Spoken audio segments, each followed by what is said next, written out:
Hey guys, it's Jules, and I know we're almost in March, but I can't continue with the winter anime without talking about fall. I have all of these opinions and thoughts on fall 2023 still fresh on my mind, and I wanna just put them out there. I was gonna skip this video, but I just wanna show and share my opinions with you guys. It's not gonna be as much as edited as some of the others I've done, so I will try to go as fast as possible. You can follow the timeline, I will put chapters there, and yeah. I will try not to spoil as well. I will vaguely talk about some stuff that might have made me put the anime lower or higher, but I will try to not do that as much. Also, just so we're clear, I do have the I didn't watch column this time around, so Eminence in Shadow Season 2, I haven't been able to continue Season 1, unfortunately. I do have that on my list. I have been enjoying Season 1, but with everything new that came out, I had to take a little bit of a break on that one. Have not seen this one either, and oh, I skipped Shield Hero Season 3 because I dropped that show at Season 2, I'm sorry. Oh, and Goblin Slayer, I haven't seen that one yet, so if you think any of these are that good that I should watch, let me know in the comments, but yeah, just so you guys know and trying to be transparent here. So yeah, don't really have an order, so where do we start? Let's go with the easiest S tier right now. And probably my favorite anime from fall 2023, Frieren. Yeah, it's no-brainer here. I've talked about Frieren in the fall video. I talked about Frieren in my anime of 2023 video. It's been phenomenal. So very much enjoying this show. So a lot. And it sucks that it's almost ending. So that's how good it's been. Frieren has been incredible. The growing relationships, the growing characters that we've gotten, the great animation, the beautiful scenarios. Yeah, I don't want to repeat myself because if you've seen Frieren and you know that she's this elf that living through life after everybody she's loved or every companion she's had, or the majority of them have passed on, and now she has to continue with the next generation and just be like, she's not even changing, but everybody else is growing, and it's so, I haven't seen an anime like this. Like, they convey that feeling of time passing and not wanting to let time pass you by and not wasting time so well. So yeah, it's really good. Everything that everybody has said about Frieren good wise is correct. So yeah, it's top of S tier, and that's not really a surprise. Apothecary Diaries. If you saw my video for, again, the best of anime 2023, I really love Apothecary Diaries, and I'm kinda, one of my regrets from that video is not putting it higher. I did think, since it was ongoing, I gave it less points per se, but ever since I've been able to continue the series as of late, it's crazy good how good Mao as a main character is, how her relationship with Jinchi and the rest of the characters has been. The little how can I say this? How the little clues and stuff that they drop here and drama-esque, like if it's like you're watching one of those dramas without the animation. Like, it's so cleverly done, and the animation, the colors, it's so vibrant, so beautiful to look at. The visuals help a lot through the storytelling and this dramatic shift that we're probably going to see in season 2, or we're kind of seeing already. So it's been kind of heavy as of late. I don't want to spoil, but it's been a ride, and it's still being able to combine the heaviness with the comedy side of it is so well done. I am really, I can't gush about this show enough. So yeah, if you haven't seen it, I totally recommend it, and it's right next to Frieren and S tier in my opinion. Next up, Firefighter Daigo. This one, it was a little bit under the radar. I did see a bit of rumbling about it at the beginning of the season, but it sort of died down afterward. I do think episode 1 has one of the coolest openings from last season. Those first few minutes where the firefighters are actually fighting a really big fire and working as a team, and it feels so dramatic, and the music and the visuals are really great.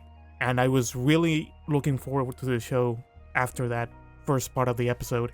And I think what the show failed at was the pacing. I understand what it's trying to do. I really do with the idea of trying to explore the occupation of being a firefighter and how dangerous and important it is. And they explain a lot of the little minute detail that, even though you appreciate it as someone outside of the occupation, it starts getting really slow and way too information heavy at times. Like, instead of showing you them actually fighting fires and stuff, we get little tidbits of that. Maybe I think I dropped it at episode 6 or 7, I believe. And out of those 6 episodes, the majority of them are at the academy, or they're at school, or they're explaining stuff. And like 2 episodes worth, maybe, we get them actually fighting fires and helping people, which is really good. That's really hype when it happens. But again, the characters talk a lot. There's a lot of narrative wise instead of more action, which I would have liked. Again, I think if you like to know about the firefighting scene and how that works and everything, it's a great anime at that. But if you want action and stuff like that, I think it kind of dropped the ball. I don't know. It's hard to describe this, but you would need to. If you see episode 1, you know exactly what I'm talking about, or I'd hope. But yeah, it's not bad by any means. But with such a packed season, I kind of lost a little bit of patience, and I kind of it's one of those anime that I probably would look for, like a compilation of best action scenes, like on YouTube or something, because yeah, it has some characters I'm not really that interested in. Daigo is cool, but it's like he's just a hard worker. But again, when it throws all the exposition and all that firefighting information just through a whole episode almost, it loses me. So yeah, it's not bad. Again, it's C tier. It's okay. It's not anything that you might want to check it out, but again, I don't think it's going to keep your interest that much, or at least it didn't. Okay, let's go for a terrible one. A girl and her guard dog. Wow, that was instant red flag for me. I'm not sure where the idea was for this one. I mean, I know Japan really doesn't care about age differences and stuff like that, but the premise starts with this guy being, well, a mafia guard protecting one of the mafia boss's daughters. Well, I think she's the only daughter, I'm not sure, but it starts off and she's a minor, you know, and she's a baby actually. And then we get a time skip where she's now a high schooler or middle school. No, I think it's high schooler. It would be even creepier after that.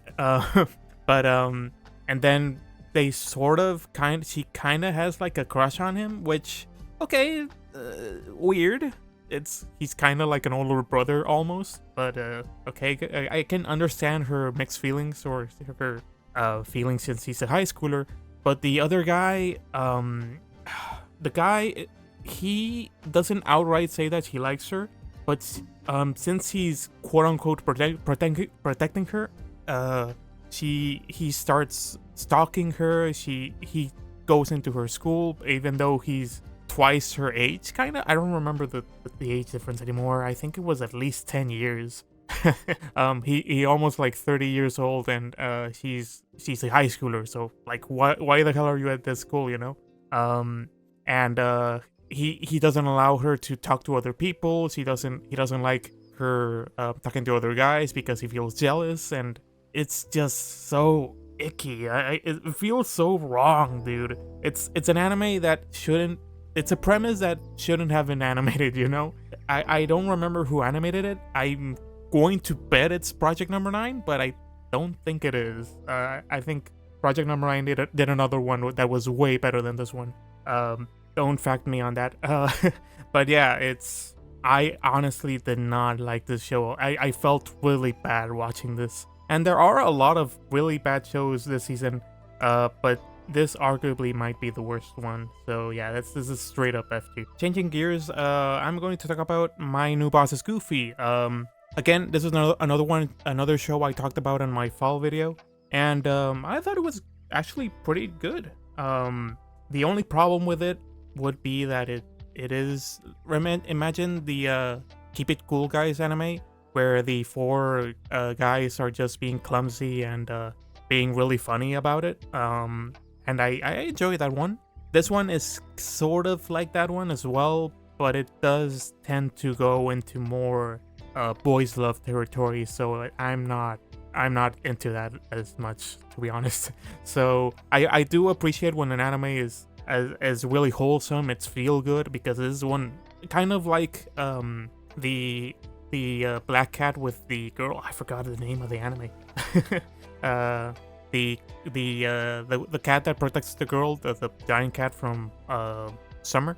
It kind of feels like that at times, but again, I just couldn't follow it personally. But if you're into boys love, you probably would enjoy that one, so it's a solid B tier for me. Next one is Berserk of Gluttony, if I can find the poster here. Oh yeah, there is. So Berserk of Gluttony is an anime about a guy who has a sword. Well, I'm being way too minimalist about this one, but he has a sword, and he is actually cursed with the gluttony power up, per se. So basically, he is always hungry. Like physically, he is always like wanting more food because he can't satiate his appetite. And I thought, okay, that sounds interesting. Probably what kind of turn in this is this going to have? So he pairs up with another sword. Well, with this, I don't know why I said he has a sword. He's like a knight, or he starts off like a servant to some knights who are actually corrupt, and but he's actually simping for another knight who is actually like this angel per se. And he encounters a sword by chance that helps him hone his powers, or his power or curse of gluttony. And instead of being hungry for food, he's hungry for fights and hungry to defeat enemies and monsters and stuff. The power down is that if he keeps doing that, he keeps getting more and more hungry, and it's going to be harder for him to be satiated. So he has to fight stronger enemies, or he has to use his levels per se, and power up and stuff like that. So he's basically the little guy going from this weakling that nobody cared about to this powerful guy that is actually not. He has this persona of that is supposed to be the bad guy per se, but he's hiding it from the girl he likes and stuff like that. I found it fine. At first, action is okay. There's not a lot of animation to talk about, honestly. Characters are fine. He's just a run-of-the-mill generic character. The girl is fine also, who goes from powerful, really angelic girl who is way too perfect, and the bad guys are over-the-top bad. So it's same old generic stuff, but it's nothing too bad. I stopped watching it after like episode 6, 7, I think, because he had to go. While he does change locations and find other people who have curses like him as well, the formula boils down to him getting hungry, having to fight more and more enemies, and so on and so forth, and just a little bit of tweaks along the way.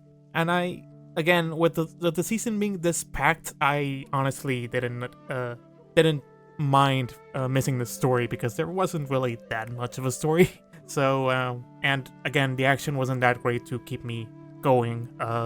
So I think this one just barely goes under Firefighter Daigo at the moment, because I do think Firefighter does it better visual-wise. But yeah, they're both almost similar. So yeah, it's a C tier. It's fine. Okay, let's talk about Ragna Crimson. This one, I'm almost a little bit disappointed in myself for not talking about it before, but it's been really interesting so far. I didn't talk about it on the fall video, but I did mention it on my top 2023 videos. Sorry, my top 23 video for anime, and I did not expect it to go where it's been going.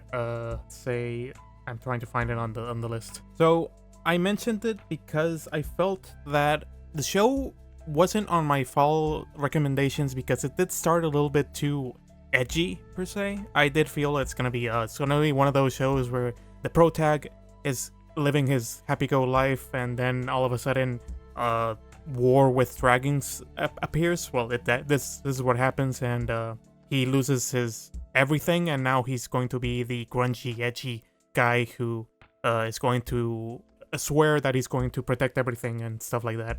And it felt more edgy because of the visuals at the beginning of the episode, or the first episodes did go way too dark at times. But what switched this around for me a little bit, apart from the, well, spoilers, but there's a little bit of a time travel scenario here where his persona, or his self from the future, who has already trained to the utmost percent per se, has passed on, or has fused with his present self, and now he is his younger self, but he has the trauma and the vitriol and the skills of his future self. So he goes from this innocent, happy-go-lucky guy into this tortured, punished version of himself. And he's super strong, and he can actually fight the dragons. Where this changes for me is, I thought the dragons were going to be just the creatures, and the animation for them isn't bad, but it's a little bit CGI and a little bit stilted at times.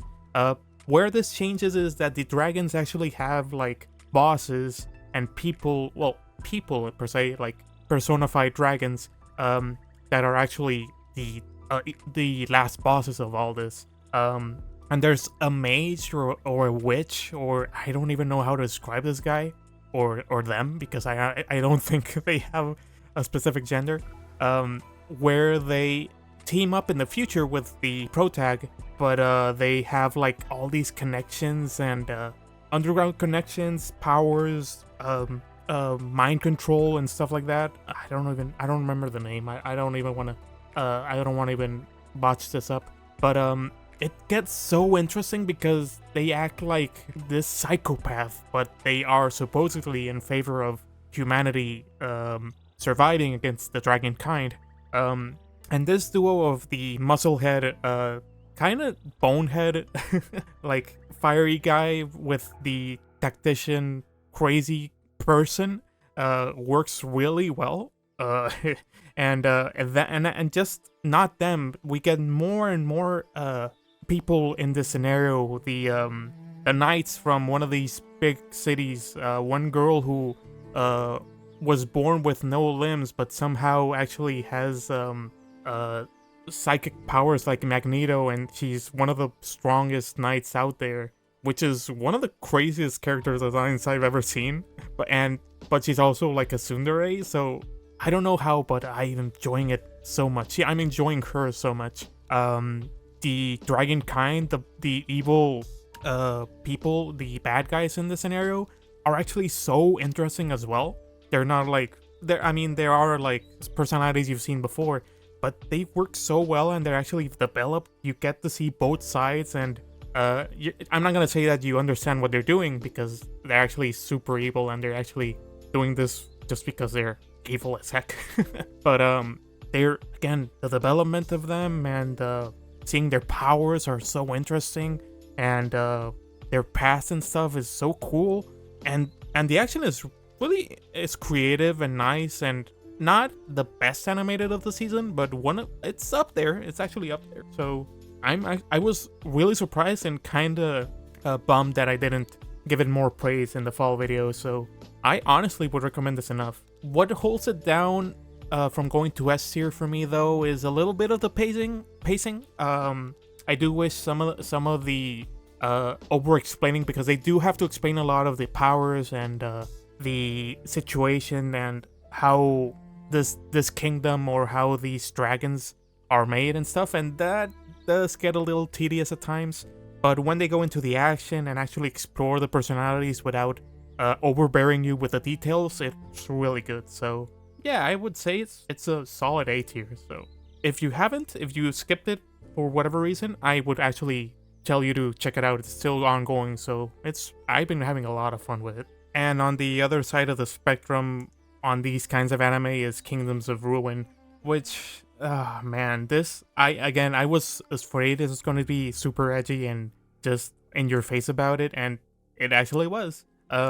It's supposed to be a world where fairies are hunted down, or witches, I think it was witches, are hunted down because of the corrupt government and people thinking they're actually bad about all of a sudden. And one of the kids that was connected to these fairies or witches gets imprisoned, as well as a lot of other people. Like, it's pretty screwed up imagery at times, but it's not serious, you know. I can't take it seriously enough because it's over the top screaming, over the top bloodshed, over the top evilness per se. It's like cartoony ass villains that I can't really take seriously compared to other shows like Ragna Crimson, for example. And the guy and the protag, his powers are cool. He's not a mage or a witch, but he has learned from her mentor and stuff like that.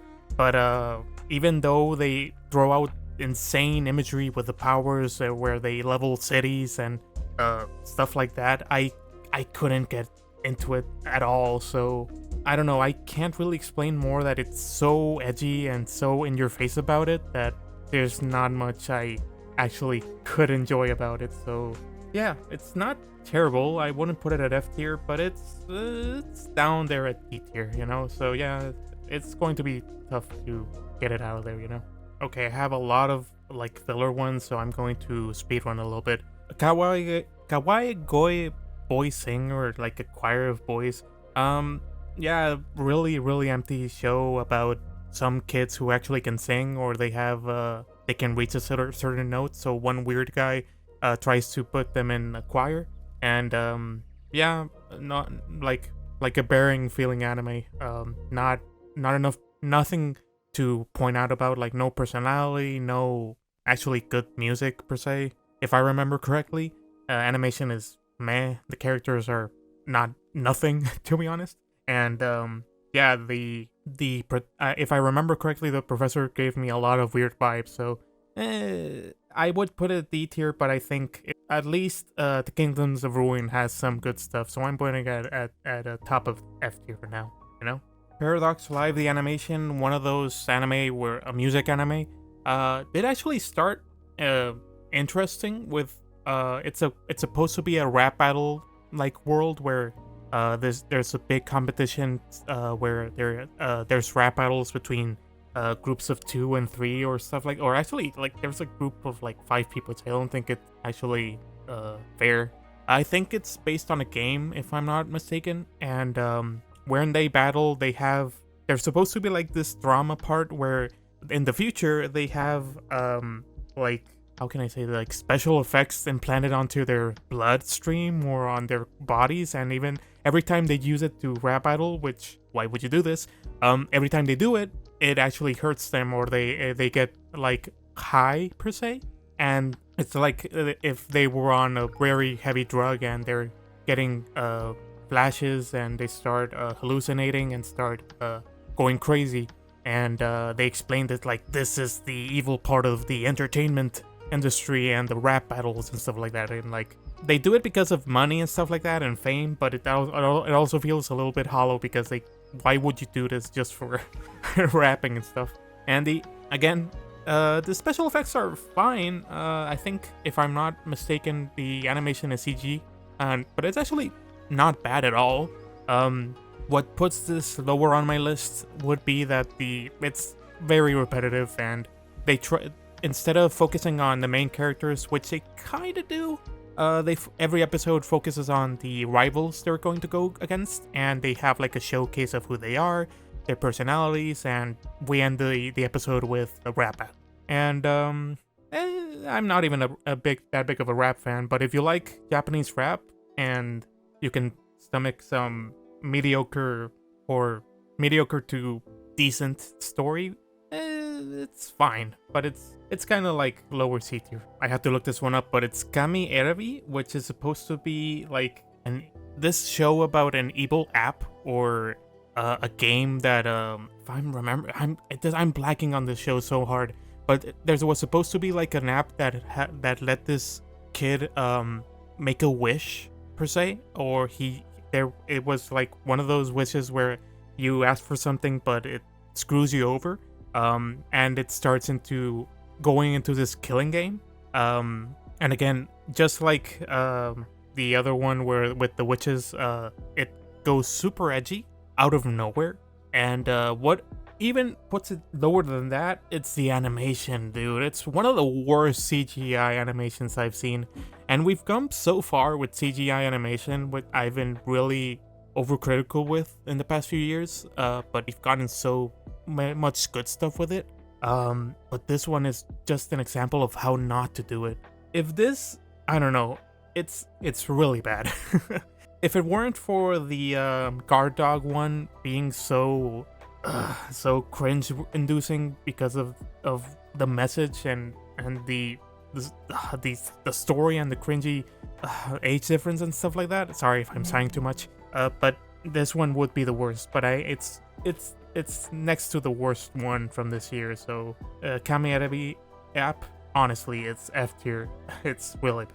I Shall Survive Using Potions is another one of those isekais that came out where it's way too generic to just pick where it differences. A girl or a woman dies from stress-related issues at work, which I've never heard before, and she's actually killed by mistake from the gods for some reason.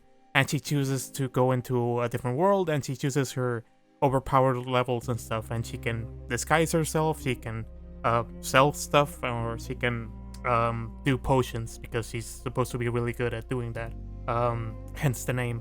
But there wasn't really anything good about, not good about it, but nothing that makes it stand out, you know? It's just one of those generic anime, isekai anime, that needs something to pull it aside from everything else. Like, maybe if the world was more interesting, maybe if the character protag was way more interesting, or had something more, I don't know, something to actually make me care about her, but not really, honestly. So it's not terrible, but it's just not that good. So yeah, it's a D tier, you know? So we're putting it below the Kingdoms of Pain, or whatever this one was called, because at least that one had visuals that I actually sort of dig. But this one is just there, you know? Probably the one with the weirdest name, Bullbuster, started off seemingly actually surprising me. It's supposed to be a world where there's a company or a construction company, and they work with heavy machinery and stuff like that. But they go against, I think it was beasts or monsters, CGI monsters. That's totally for sure there. But what holds it down, again, the story is super generic. It feels like one of those anime that's trying to sell you something instead of being a story-based anime. And it's not even, I think it's not even based on anything, I think. I don't even remember. The cool thing about it was the name. Bullbuster is a really good name, you know? But yeah, there's not really much about it. I think it actually got nominated for Best Original Anime. I might be wrong about that. I hope I'm wrong about that. There's another one from summer that is kind of similar to this one in terms of aesthetic, because I think story-wise it isn't similar at all, and it makes me think about that one. I don't remember the name. Sorry, I'm gonna blank on that one. I might add it in the comments. But yeah, this one is just generic. Characters are fine, just happy-go-lucky people trying to work hard, and oh no, here's monster of the week, we have to beat it using machinery and stuff. And it's not like giant robots or stuff like that. It feels more like Transformers without them actually transforming, if I'm remembering. It's like it's blanking on me so hard. I remember about this show because of the name, and that's it. So yeah, it's fine. It's a little better than the Potions one, but I would just add this. Dog Signal seems like one of those shows that is super cutesy and trying to be funny, but it feels like something for kindergartners. And it started with a guy stepping on a dog poo, so I did not know what to expect, and I was pretty disappointed. So it feels harmless, but it's not something I'd watch. So D tier. Another one is My Daughter Left the Nest, and she returned as an S-rank adventurer. Self-explanatory as hell. Yeah, it's basically a dad who, I think she's not adopted. I don't remember if he saved her or something, but she grows up to be this really good swordsman, adventurer who can fight for herself after she left the nest, basically. And we have a few episodes where she's dying to go back to her dad, and I was thinking that was going to be the plot of the episode or the series. And no, like 3-4 episodes later, they actually reunite, and it's not really that heartfelt. There's not really any drama or sentiment to it that much. And it's a lot of wacky basic stuff where the older dude is still very powerful, but he's not wanting to fight anymore. But for some reason, he gets a lot of attention for it. I don't know how to describe this one. It's just like one of those fantasy shows that is very chill per se.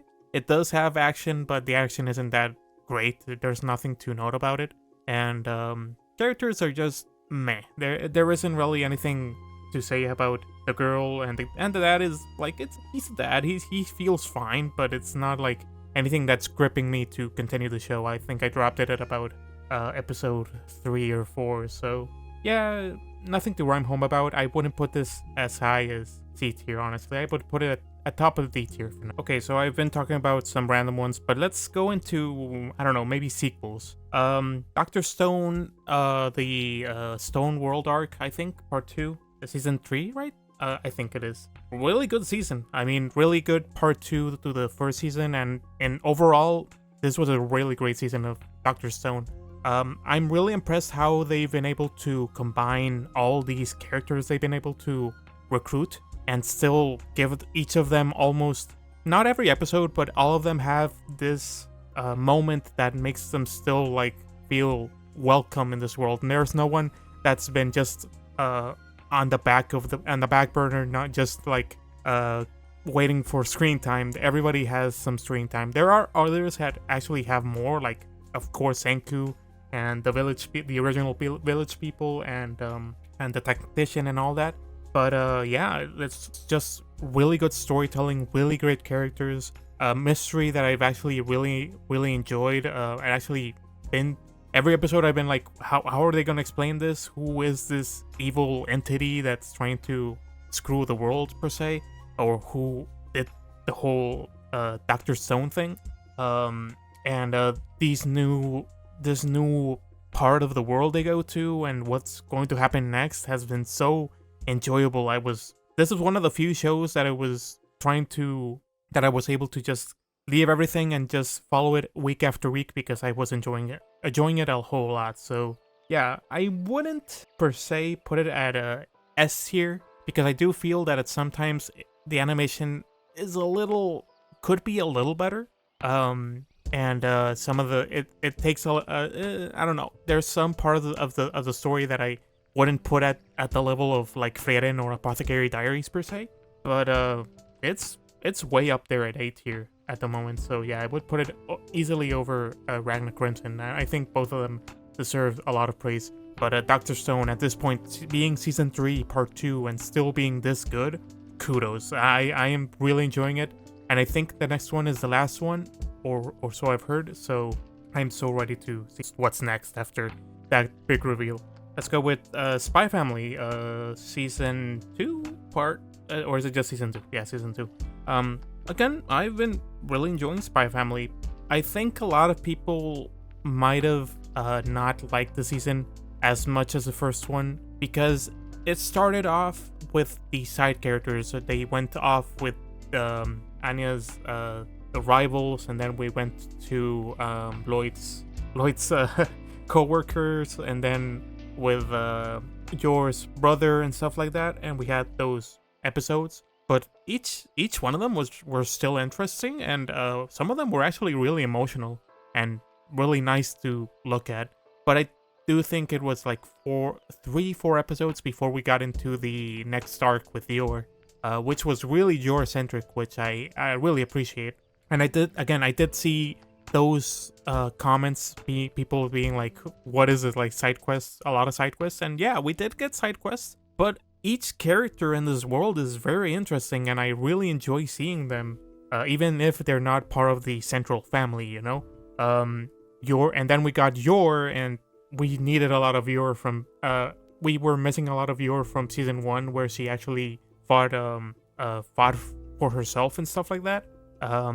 We did, and we still got Lloyd, and we still got Anya, we still got a few episodes with Bond, and it was still really funny. And actually with Yor, it was kind of dramatic, and actually really good animation and really good fights and stuff like that. So yeah, I'm kind of torn in giving it an S or an A, because I do, even though I don't agree with a lot of people saying that it fell off, it didn't fall off, but it did feel less like perfect than season 1. I think season 1, since they focused more on the 3 of them together, it works wonders. And I do think we missed a little more of Anya being at school, or Lloyd doing his thing in this season. I think that's where the seasons lose a little bit of points for some. Season 1 did not have a lot of Yor. Season 2 had Lloyd, but he was more into his dad persona, which again, still hilarious. This is one of those animes that I really just laugh at, but I don't know. I do think it's not as great as season 1. So it's still one of my, if you saw my video, it's one of my top animes from last year, but it's not as great as Frieren or Apothecary Diaries. So I'm putting it, at least for now, at the top of 8. I'll think about it, but it's probably going to be there for now. What else had a sequel? Oh, we gotta talk about Tokyo Revengers Season 2. Or, no, sorry, Season 3, it's already Season 3. Oh my god. I love Tokyo Revengers Season 1. If you've followed my channel from way, like 3 years ago, I'm not even sure how long we've been here. When I did, I added season 1, and it was one of my top 10 animes from that year, because I wasn't seeing everything, honestly, as I kind of try to do now. And yeah, I thought it's a time-based show with really good characters at the time, and the drama and scenarios, and again, the time travel just really grabbed me at that point. And then season 2 kind of fell off for me, to be honest. I think it was decent, but some of the formula of Takemichi going back to the past or going to the future or whatever he's going at that point, and just seeing that it's screwed up and he has to fight again or cry about it, or go back into the past and just feel defeated and not knowing what to do, and cycle that every season, got a little tiring to me in season 2. And then he got, like, he should have died in some of these fights, dude. Like, it's crazy how overpowered Takemichi is, not in terms of strength per se, but in endurance. Like, wow, this guy takes a beating, and a lot of these guys take beatings too, but damn, does Takemichi have that protag armor on him. So season 3 came along after season 2's over-the-top fights and stuff, and I was willing to keep it. I'm still liking the show, or I'm still interested to see how this is gonna end. But again, the animation is falling off. The characters are getting more ridiculous, and some of them do still have good arcs. But again, Takemichi just getting more and more protag power. Some of these guys being so over the top evil for some reason. Like, I get it, it's an anime, it's supposed to be like this, but man, dude, I was following along with it and the drama. And then we got the middle of the season, I think, where I'm not gonna spoil it, but one of the biggest moments from the show, and it actually hit, it actually got to me. And then we got some really ridiculous power-ups for some reason, fights, scenarios, and I don't know, kinda, it's a really mixed bag for me. And I don't know, I don't wanna, I was going to put it as C tier, but it's kinda going to land bottom B tier for me. Again, I'm still enjoying the show. I'm still going to watch it, but it's getting a little bit ridiculous at this point. So I'm not sure. I'm worried I haven't seen the manga. I don't want to see what the finale was, but I feel like they're going to drop the ball in the finale for some reason. It's really tricky to do a time travel story, I guess, but they're kind of writing themselves into a corner with all these with all this stuff, you know, and Shisaki and I don't know. There's a part in the end of the season. Again, I'm not gonna spoil, but it was supposed to be super dramatic and surprising and series changing. And I think it was the animation or something on it, and I just laughed, dude. I if you've seen the show, I think you know what I mean. And it was, again, I was so invested in how this was going to end and how they were going to finish the season, and I was just awestruck with how ridiculously hilarious it ended up being for me. And one of my friends said it, like I was crazy about it, but honestly, I don't know how they didn't see that it was really stupid looking. But I don't know. And I kind of didn't like the cliff note we got, but or the ending to it. But again, I'm gonna watch the next season. I need to know how it ends. But man, this is, again, I've been throwing a lot of shade to it, but I'm still seeing it, so it's kind of like, what the heck am I going to do, you know? But I would say it's better than Daigo, for example. So it's bottom B tier for me, you know. But man, do I wish it was still as good as season 1, you know. Another one that also sort of disappointed me, and I'm a little sad about it, is Dead Mount Deathplay. Part 1 of this show was really interesting, and the whole concept of fantasy going into the real world and having these fantastic people and powers actually affect how it affects real people, and how other like entities and organizations and mafia and stuff like that take advantage of it it's an interesting concept. I really like how they played it out on the first season. But with part 2, I think they overdid it a lot with all the ideas they're putting in and all the people they're putting into the fight. There's some episodes of this that I was zoning out because they throw a lot of information at you all at once. Backstories, explaining powers, history of other criminals and stuff, new characters, their powers, their history, their correlation with the fantasy world. And again, it's all really interesting, but I don't think the anime does a good job making it seem interesting, you know? Again, it's just exposition dumps.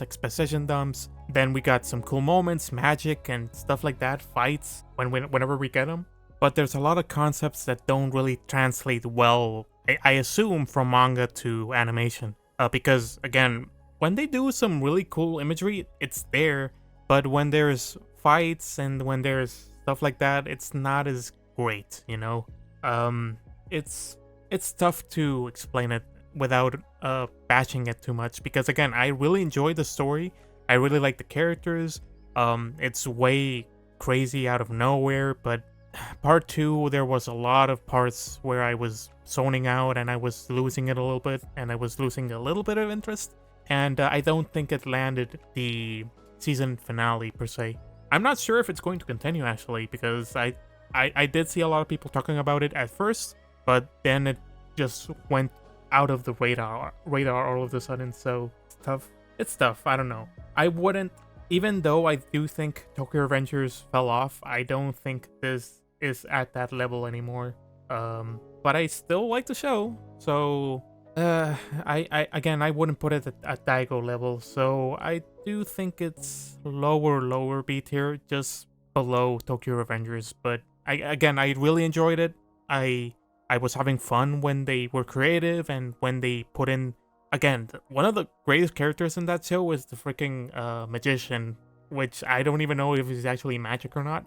But he's so entertaining, and the characters, when they're having fun, when they're actually joking around and stuff, it's really good. It's really good. Really good concepts and stuff, but when they exposition dump, it's way too much. So I'm probably not putting it at C tier, but okay beat. So yeah, I would have put it way a bit. Season 1 would be higher than this. So hopefully, if they get another season, they can get back to the horse.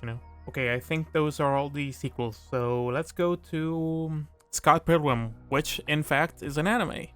I know a lot of people were going to not agree with that, but again, it's made from a studio from Japan, so it's an anime in my book.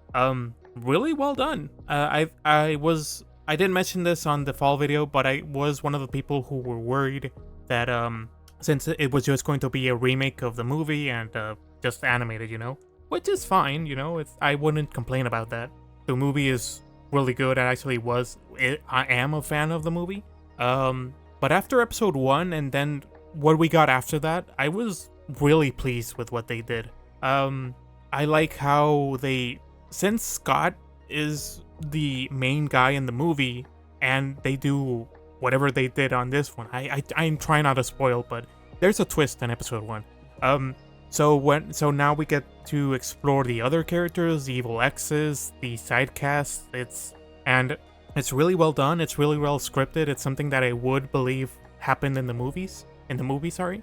And visual wise, it's like perfect stuff. Like animation, the fights, the effects, the video game part, the references. It's really well done. I did watch it through the English dub because again, that's my nostalgia. Just wanted to watch it from the original cast. I wish the cast were better at dubbing it though. A lot of lines fall flat. I feel like joke deliveries aren't that great from people who are just like reading it. I don't know if they were directed wrong or if they had trouble with the lines or understanding the scenario, but it's a lot of that happened on the series for me. A lot from Ramona actually, which I don't remember her being that way in the movie, but maybe that's just her personality and that's how they wanted to deliver it, Young Neil was probably the best one, but I don't know. In terms of maybe the story could have used a bit more episodes because each episode is like, okay, we're gonna explore this evil X now, and now this one, and now this one, and then we go into the actual story and then how the plot progresses and stuff like that. And I wish we had a few more episodes to explore them, actually have more stuff with them. Scott actually having more relations with these evil exes and Ramona and his actual friends. But that's a nitpick per se. I do wish, again, at some points are lost because the finale wasn't as hard-hitting as I wanted it to be. And the mystery wasn't that great. I wish that they would use the twins more. They actually were a little lackluster per se. So yeah, that kind of makes it lose S tier for me, and I would actually put it at like lower A tier at this point. As an anime, honestly, I think the other animes are a bit more interesting to me. But again, I enjoyed the show. I enjoyed, again, the references were really good. Stuff from like the 80s Japan stuff, like stuff from movies, stuff from the West, stuff from the East, like everywhere, video game aspect and all that. It was really good. It was really well done.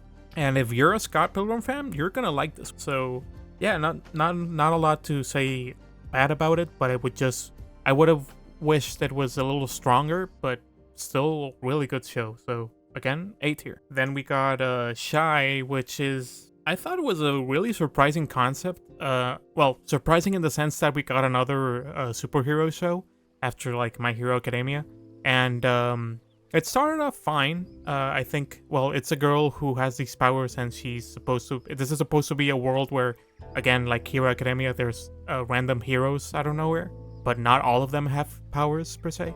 And she's this awkward little hero who is worried about having failed one of her rescues, and she's overridden with the guilt, and well, her name is Shy, just so you know.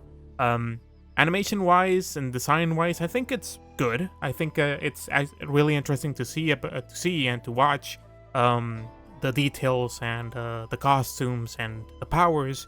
But as we go forward, we go from this small town girl trying to save people, just like, I don't know, like you go from Clark Kent things to full-on Superman and Justice League levels in only like 2-3 episodes, which I found a little overwhelming, to say the least.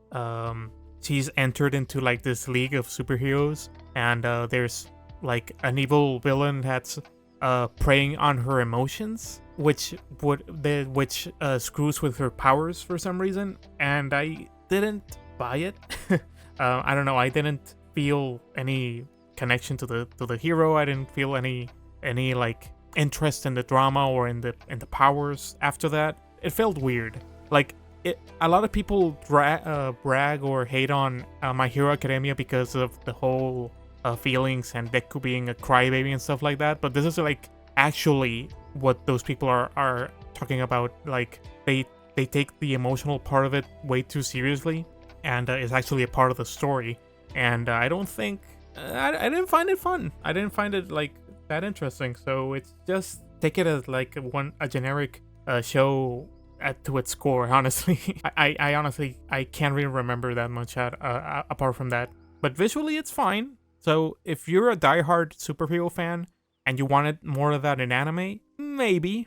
But I'd stick with My Hero instead, honestly. So C tier, but just above the rap one. No, not much. Okay, let's do one of the big ones from last year. 100 girlfriends who really love you. Wow. Probably one of the craziest anime I've seen in a while. I mean, I did see the YouTube poop one I mentioned in my videos. I don't even remember the name of it. The living in a world in a godless world. That was insane. But this one, it's insane, but it's actually good. Somehow, some way, this is really good. I did talk about this one on the fall video and slightly on the Best of Anime 2023. But I am not a harem fan at all. I hate harem anime so much. I hate how it's such a ridiculous premise, but how they take it so seriously at all times, or at least a lot of the times, you know. It just feels so unrealistic, and I know it's anime, I know how it works, but it's just not a genre that works with me a lot. And I don't know, I've tried so hard with those, and normally I'm not a fan. This one goes straight up. It knows it's a comedy. It knows it's a subversion of the genre. It knows that it's taking aim to the whole idea of harem anime, and it's just so proud of it, and it's just so good. I did say that it reminds me at times of Kaguya-sama in terms of the gags, because wow, do they visually, the gags just are so damn perfect in the anime. I do feel that they are better at the beginning of the anime, of the season.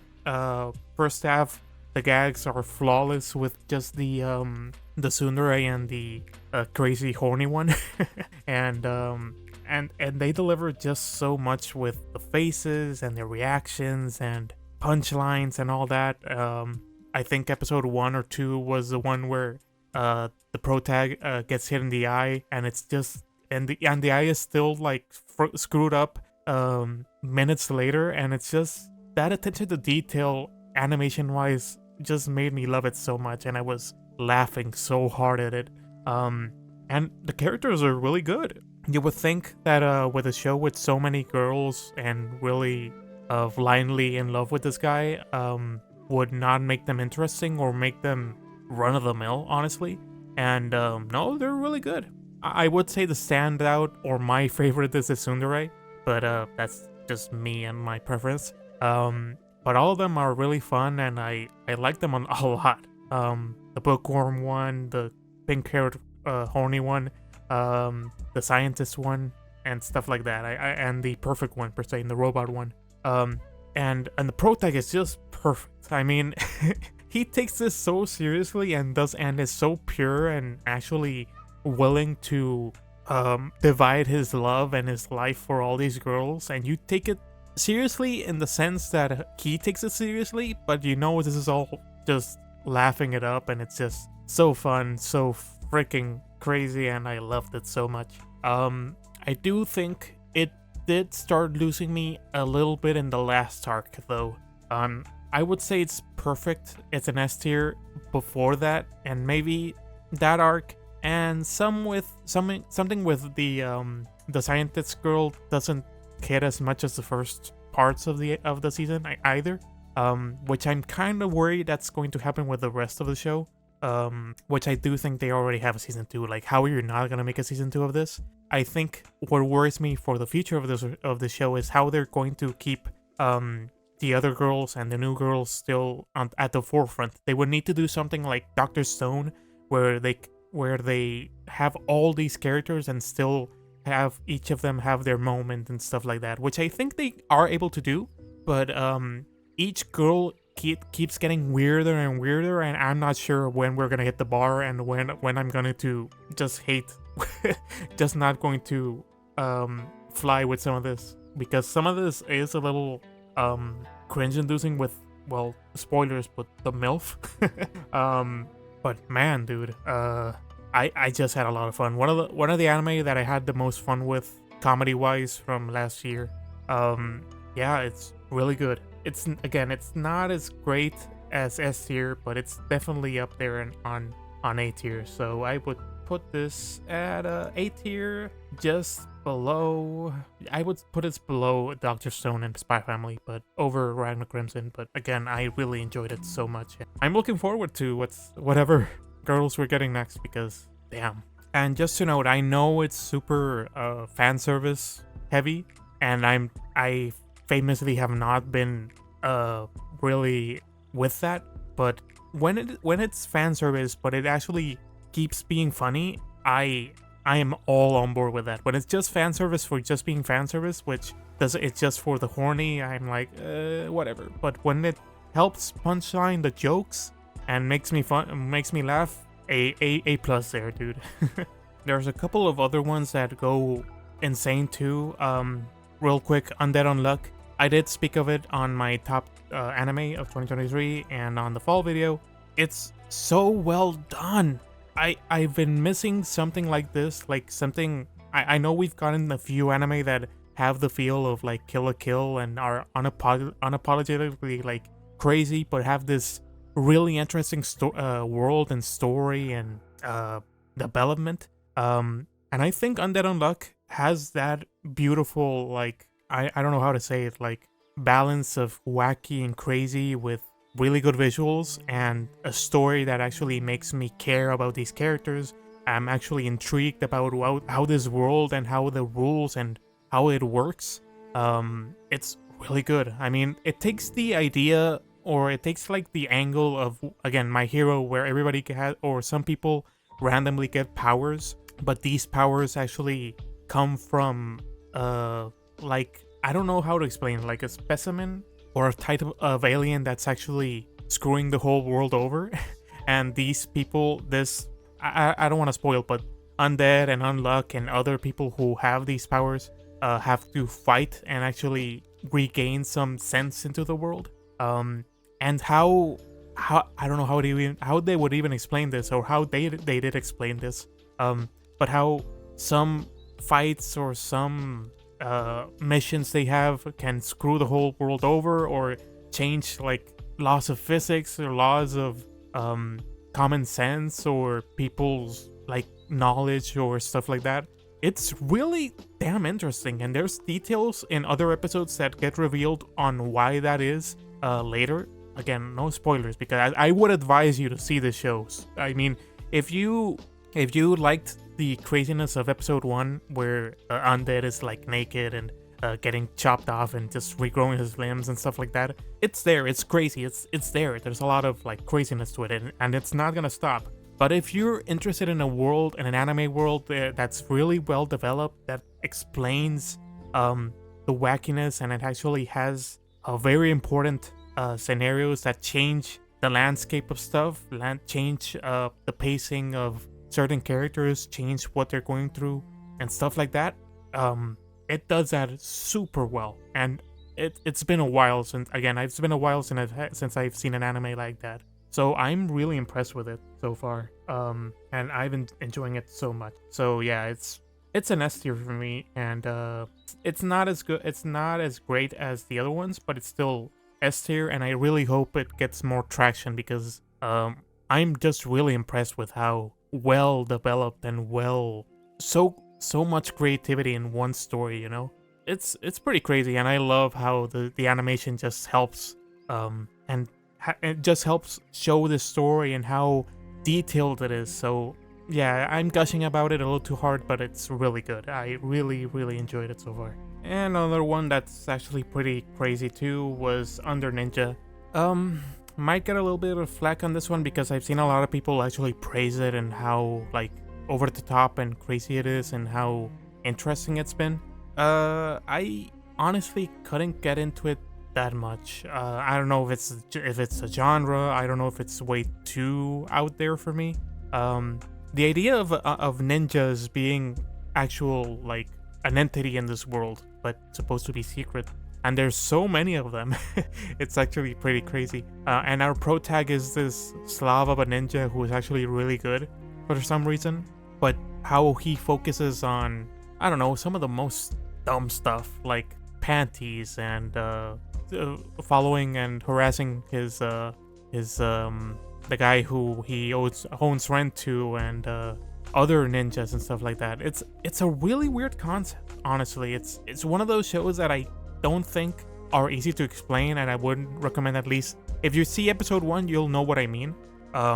It's out there. It's really out there. I might be a little short-sighted on this, but it's one of those animes that floor me, like, and how crazy it can get. But again, not in the best way possible, you know. There isn't. I like the ideas, and I enjoy it. Somehow I enjoyed it ironically at points, but after a few episodes, I don't know. I didn't fully love where it was going. I thought it was a little slow at times as well. It tried to explain a lot. It uses a lot of the flashback scenario where it tries to explain what happened before, and it does that a lot. And it kind of lost me there a bit. It's also an issue with the season being too packed and maybe me not being patient enough. But I don't know if this is not an anime for everyone. Honestly, this is going to be a niche, and I've seen a lot of people actually like it and a lot of people hate it. I'm kind of in the middle, so maybe someday if I get more recommendations for it, I might check it out again to see if it got a little better. But I don't know. I would just put it at the top of C tier for now, but that is, I don't know, it's really tough to explain it, honestly. Okay, we have a lot of them still, so real quick. VRMMO Life Isekai thing, super generic. One of the most generic Isekai I've seen, even more generic than the Potions one. It's not a full Isekai, he doesn't die. I think he's a salaryman who goes into these VRMMO from time to time to play.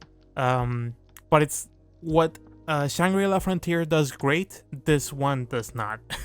So I wouldn't say it's terrible, but honestly it loses a lot of since Shangri-La exists, it goes directly into D tier just because it's super nothing worthwhile to see there.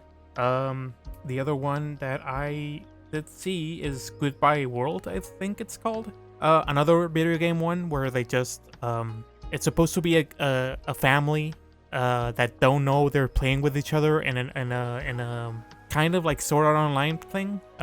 They have VR and they have like their little overpowered group they have, and it's supposed to have like a treasure that they actually have to win. They can actually win in real life for some reason, and they're super happy and they have a lot of chemistry, but they don't know they're actually a family, or I'm assuming like three-fourths of them are actually a family, I think. Maybe, I don't know if the fourth one is as well. What really took me out of it was the characters are so miserable. And I think they did go for that. They're supposed to be like, they really want the contrast to be there, where they're super happy and they're super miserable and annoying and bitter and stuff outside. And yeah, that's the message, because they they just don't like each other. But man, did I hate these characters, and I was not enjoying having to. Whenever they were out of the video game world, I was not having fun with the show at all. I think the concept is fine. I think it's a good idea. It's like, it feels like if you're watching, like, they're going for the grand prize or the grand treasure at the end of the game, which feels like something out of One Piece, video game style, I guess. I didn't see One Piece, so I'm not sure. I'm just assuming the One Piece is real or whatever. But this one, it's not too much. It's just, it boils down to me not liking the characters, honestly. And since I don't like the people outside of the game, I honestly didn't really care for whatever they were doing inside the game. What Shangri-La Frontier does good is that all of the characters are super likable, honestly, and the action is great. And this one has good visuals. I'm not gonna knock it on there. But maybe I was just super enthralled with Shangri-La, and since I had that comparison, this one just fell off on me because of that. It's not terrible. I think it's just okay, but what it takes me out personally, the characters just take me out of it. So it's bottom of C tier for now, but maybe you'll like it, but it's just not for me. The one, I might be wrong on the name, hopefully I'm not. It's a video game one, another one, if you can believe it. It's called Protocol Rain. It was a guy who, man, he was a former gamer who gamed too hard or something like that, and was actually suffering because something happened IRL while he was gaming, if I can remember correctly, because I do remember it's a soft story, and it was really, I found it really damn funny, apart from the visuals being terrible, honestly. Yeah, it's just one of those shows that really goes for the serious side of like Sword Art Online, but without the action, without the good visuals, without the characters actually being semi-likable, you know? It was just dumb, honestly. I wouldn't put it F tier. Maybe I would, just barely F tier, but it's harmless enough not to go there, but it's bottom D tier, honestly. It's just a little dumb video game anime that's trying too hard and honestly fails at it, so I don't know. Really, really dumb, honestly. The other one that really rubbed me the wrong way was the family circumstances of the Irregular witch. It's supposed to be a witch that adopts a girl, and she is going to be the mother, and she grows up and she's way taller and more woman-like than the witch, and the witch is like this almost chibi character compared to this woman that's supposed to be like, she's in a 25-year-old woman's body and she's like 12 or something, and that made me feel really cringy, just like the guard dog one, but barely not as creepy per se. Kind of, it did feel creepy because there were women raving about her body and other stuff, and I just didn't like it. It just felt iffy and kind of icky, honestly. I hate those terms, but it did make me a lot of cringe. So F tier, honestly. It barely scratches D tier, but it's F tier for me. It tries to be like this not emotional, like wacky adventure, like something more slice of life, more like fantasy. It's still fantasy, but honestly, it's not worth. Honestly, it's pretty bad. Just to round out F tier, Butareba, the one about the pig isekai, so bad. Oh my god, it's so bad. I didn't get a chance to talk about this one, and I kind of did want to make a video on it. But it's a guy who turns into a pig, and now he is the pet of a slave in this fantasy world. Yeah, so you have an isekai, a guy turning into a pig, and a slave. So how was that not a good show? Honestly, it's after the guy turning into a dog anime. I didn't think we could sink lower, and we didn't. But this one gave me such a it made me go back into that show, and I hated feeling like that again. So instead of being he takes the whole simp angle and runs with it and makes it feel like this like instead of being a simp, like honestly, just a simp, he makes it feel like he's cultured, and how whenever the girl makes him feel good, or she lets him I don't know, see her or see thighs or stuff like that. It's so stupid. Instead of just simping about it, or having the nosebleed or stuff, he starts like monologuing like, "Oh yes, this is so cultured, and I'm what a man would a cultured man will enjoy this because he is cultured," and stuff like that. I don't know. I'm being super stupid about this, but I hated that. I hated that so much. I mean, you're just the same dude. You're not cultured because you're simping over a girl and stuff. You just turn into a pig, and you're not doing anything about it, and you're happy about it. Like, I don't know, man. It's just so stupid. It was really, really stupid. And I did give it like a few episodes, and it didn't get better. It still did that. And honestly, if I had to wait like half a season for it to actually have a plot, or I don't know, him actually developing into a character instead of just, again, a simp, not really. I wasn't going to go through that. It's not as bad as Guard Dog, and it's not as bad as the KamiErabi one, but it's pretty terrible. So yeah, it's an F tier, dude. It's just so bad. Another one that kind of goes into that direction is the I don't even remember the name. The Demon Sword Master of Excalibur Academy. This one is all over the place. It's supposed to be a fantasy one, a world where like the Demon King is currently dying because he's losing a war, and he's supposed to be reincarnated years later so he can reign per se. He reincarnates, and he comes into a future world where they don't even know him. They don't know the kind of magic he has. They have a different kind of magic, and they incorporate tech and stuff like that. And that's a really interesting concept. It kind of feels like something like Deathmount Deathplate, but it goes through the future arc instead of going to the new world, a different world. Sorry.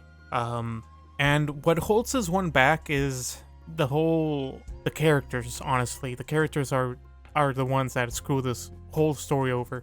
The Demon King, instead of being this cool character, he turns into a kid, and he gets saved by these girls that are super like scandally dressed. Like, honestly, it's ridiculous how dressed how they look, honestly.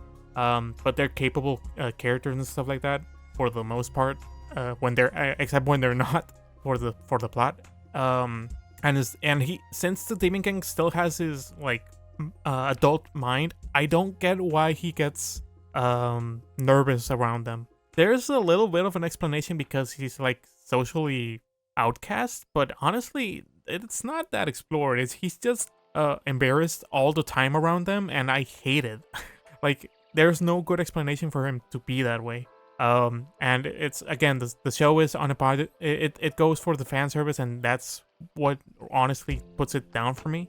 And plot wise, it's kind of all over the place again, because it goes from 0 to 100 out of nowhere, and then it's so slow when explaining like the new world. So it's kind of, it just takes me out of it so much with that, and again the characters just not being interesting and just being so cringe-inducing. So I don't know. There was potential, but I think they just flubbed it. So I wasn't going to. I saw like 3 episodes, I think. It's not F tier, but honestly, it's almost below Bullbuster, I think. So I don't know. It could have had something, but not really. 16-Bit Generation was an anime about a girl going back in time. She was already like in present times. She's actually supposed to be a video game creator, but she's also specializes in very cute moe stuff. But she's stuck doing eroge games and stuff like that, so not really the greatest kind of game.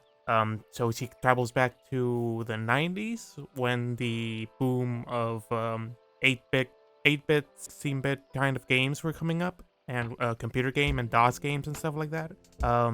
And she is in Akihabara, and we get a lot of like references to old style Japan and stuff like that as well.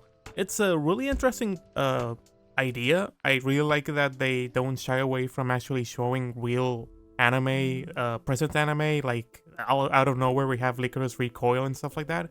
But when she goes back, they reference old stuff, like I think it was Sailor Moon and other shows and that were popular at the time with cute girls and stuff. Interesting concept, but after a few episodes, I kind of felt that the formula was repeating itself a bit too much. The girl was stuck there, was able to work on a game for a certain period of time, and then she got sent back because the games that she used to go back to, which again, it's old games that somehow send her to the past, and she's able to try to change it because a failing game studio that she was helping got the boosts. And she goes back, and it's a later date, and we get to explore more of how Japan and computer games and stuff changed through that period of time. It's fine. It's actually pretty interesting as a concept, but I wasn't a fan of the main girl being too overly cutesy, overly kind of dumb at some points. This past year, we had a lot of really good female protags, and they were smart, interesting, funny, and stuff. And while she is funny and her character design is cute, like overly cute, again, she was a bit too dumbed down at that point, and I did not like her voice that much either. So it wasn't really helping her cause against the other protags we got.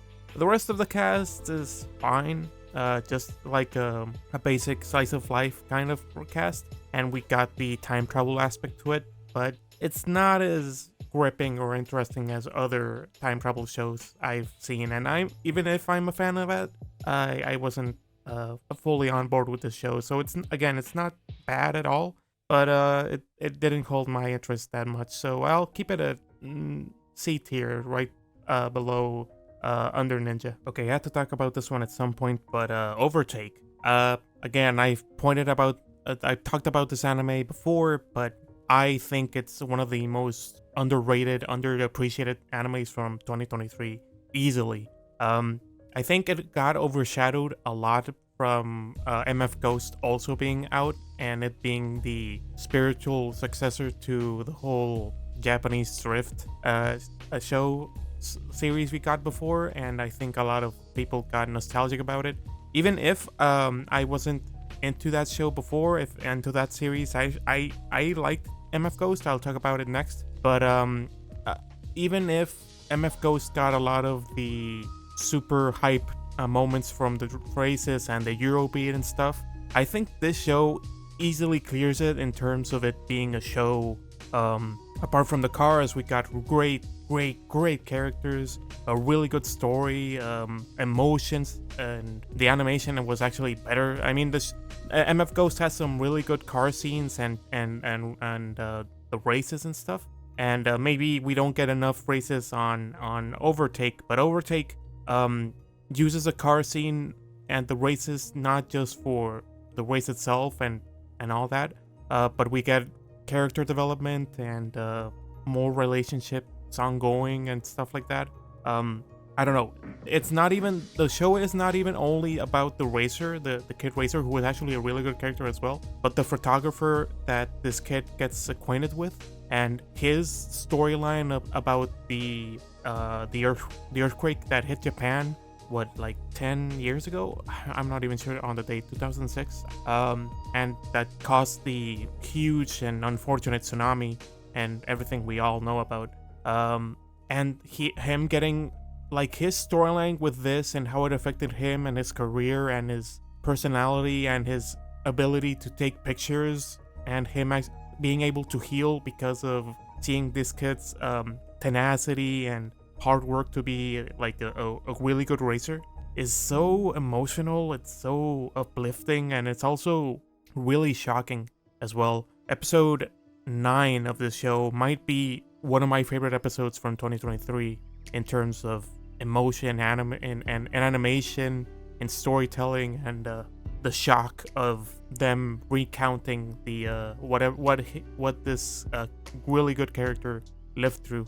So we got that part, and then we got the underdog team that's working with through the Formula 4. The side characters, the villains, the slice of life aspect that we got a few episodes of was actually really well done. It's a really good mash of different genres that just works so well because the cast is really likable and believable. The passion for the Formula 4 again is really like you feel it, even if they don't go full towards the races, but we still get a lot of cool action and actually gripping races, especially at the end. And yeah, I mean, it's sort of like Haikyuu meets the Formula 1 and Formula 4, you know? It's really well done, and I urge people to watch it. I don't know if it would get a season 2 because I think they closed it out really well. Honestly, one of the best feel good moments from that finale and all that, but I would love to see more of this show. So yeah, it's really well done. Probably the best original anime from last year, or one of the ones. So yeah, it's an S tier, just maybe below Undead Unluck, but honestly, yeah, it's really damn well done. And I'll go directly to MF Ghost. Again, I talked about it on the fall video, and I actually liked MF Ghost. I'm not trying to be this guy that's trying to bash it too much on its own right. I just feel that it's unfortunate that, honestly, a better show like Overtake didn't get much of of the limelight it should have had because it came out next to it, you know?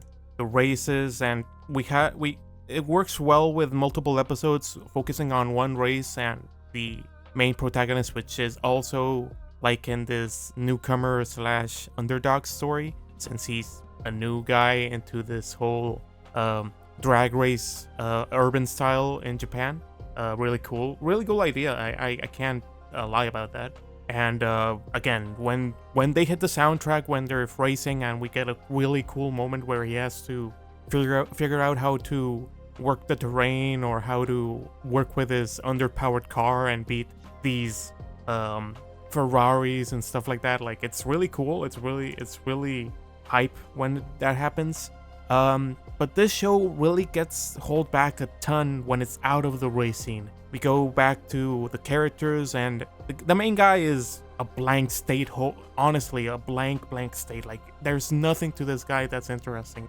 The only interesting thing about him is that he's super like quirky because he's supposed to be like English, and he's trying to do the Japanese thing, but every time he eats something like from Japan, or he sees something that's not outside of his country, it's like, oh wow, Japanese things are the best, and we just needed like a wink to the camera or an ad there, and it was really like, compared to the races, like what is this guy like? The whole spirit and energy was out of there after he was out of this car, and the rest of the characters aren't that great either. Maybe the only one that is salvageable, or that I really liked, was the mechanic that works with him.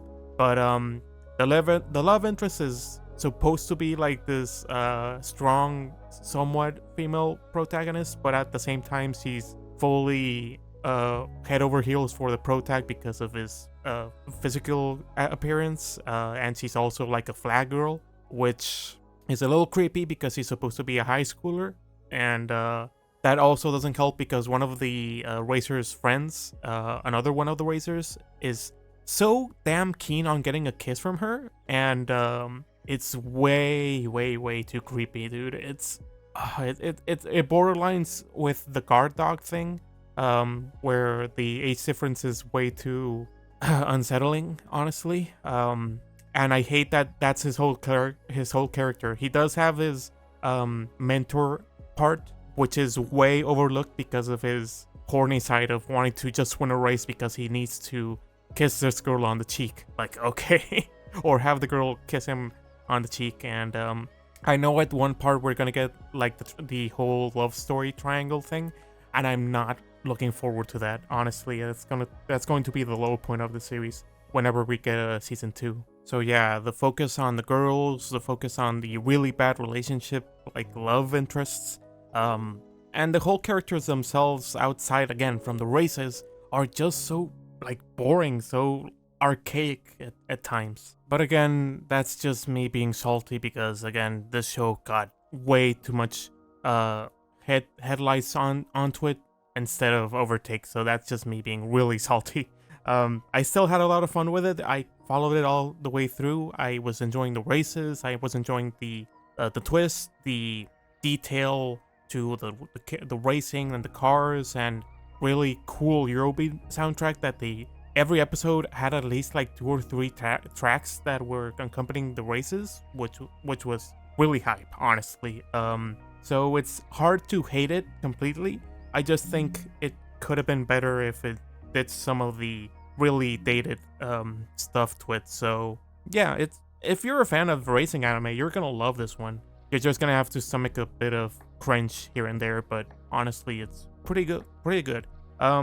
I wouldn't put it at A tier though because of those points, but yeah, B tier would be fine. Just maybe below Tokyo Revengers, since it wasn't as it's less complicated than Dead Mount Death Play. So yeah, B tier is fine. What else? From Netflix, we got Pluto, and again, I've spoken about this one too. I don't want to go back to what I've already said, but yeah, that's one of the coolest anime from last year. Honestly, I wasn't expecting an adaptation story from the Astro Boy series to be so gripping, so exciting.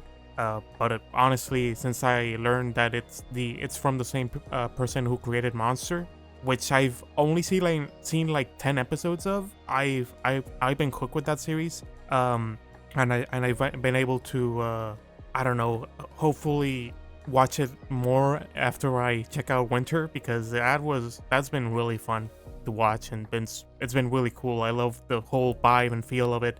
And Pluto in 13 episodes did really good stuff. Actually, it was 8 episodes. Yeah, it's like an hour-long series.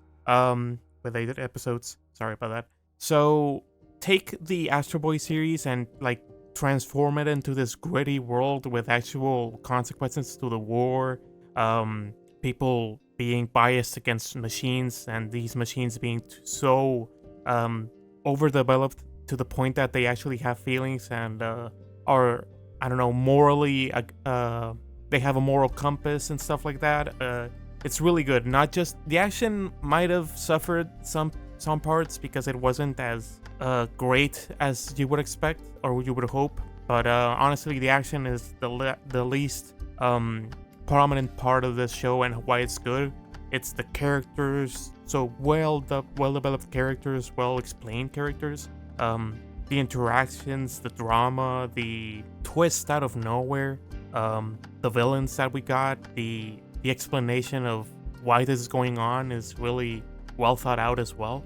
And it's like the timing for the show couldn't be any more perfect because of, well, the AI, the whole scenario with AI right now, with the whole bias against it, and how misused it can be right now.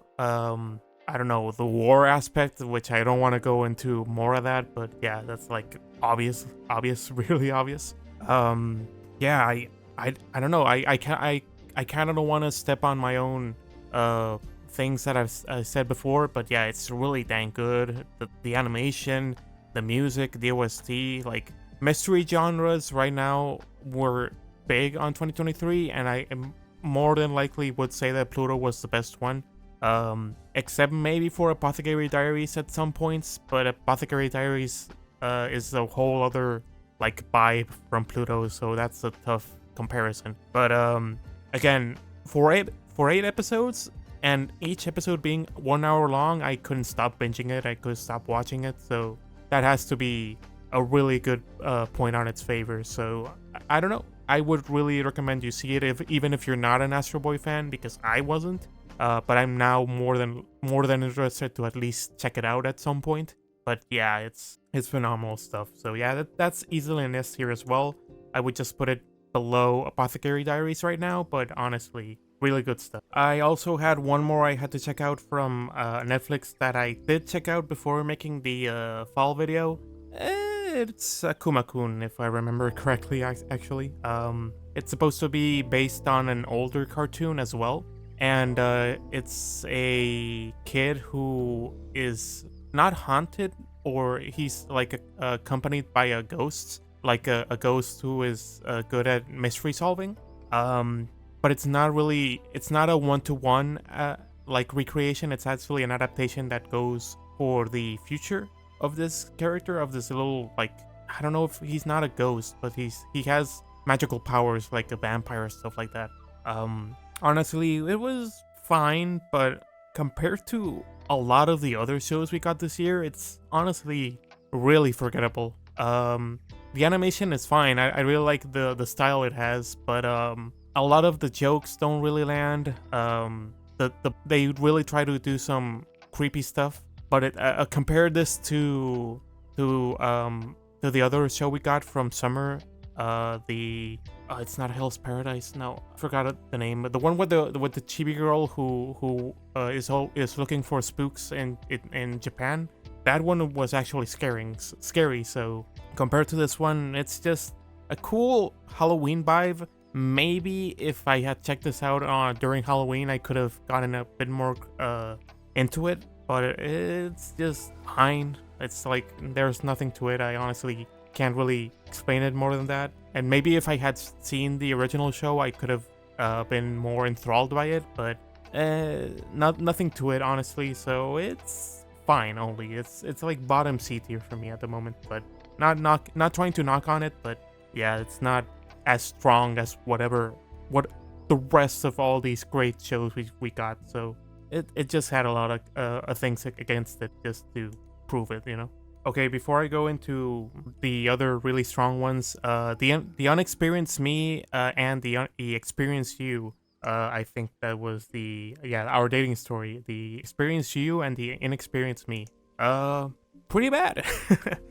If you know me, I'm not a big fan of guys being simps and the whole gal aspect to some of these romance stories. And this one just is that, honestly. It's the combination of both. It's kind of like giving us Rent a Girlfriend with a gal instead of the harem aspect, and the guy being this overly like inexperienced guy, which again, that's the plot, but it's really not believable at all. I mean, it's just kind of sad, honestly, how they portray him, and I know that might have been the goal, but it's not hitting with me at all. I was cringing watching this. I did give it a few 2 or 3 episodes to see if it picked up, but honestly, compared to the gold mine of romance shows we got last year, I wasn't going to really give this one the light of day enough to actually want to watch it compared to other great stuff we got. So even if you wanted something like this kind of raunchy, because it did get a little raunchy, there was 100 Girlfriends, so I would not have. This did not stand a chance at all on this spot. So yeah, I just, maybe I'm not it's just me being against the whole gal aspect and them overusing it and not being interested on it. But yeah, it's F tier, maybe just above the big one, because it wasn't as annoying as that one. But yeah, it's still bad. So yeah, F tier is fine for a dating story.